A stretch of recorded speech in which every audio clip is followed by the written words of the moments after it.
ஜென்மம் எடுக்க நான் செய்த பாவம் என்ன? வெவ்வேறு வேஷங்கள் போட்டு நீ செய்யும் கோலம் என்ன? இனிமேலும் இன்னொரு ஜென்மம் வேண்டாம் ஐயனே.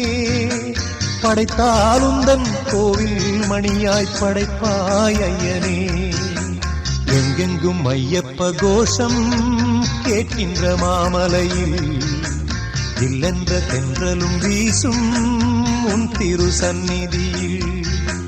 எங்கெங்கும் ஐயப்ப கோஷம் கேட்கின்ற மாமலையில் இல்லென்ற தென்றலும் வீசும் உன் திரு சந்நிதியில்.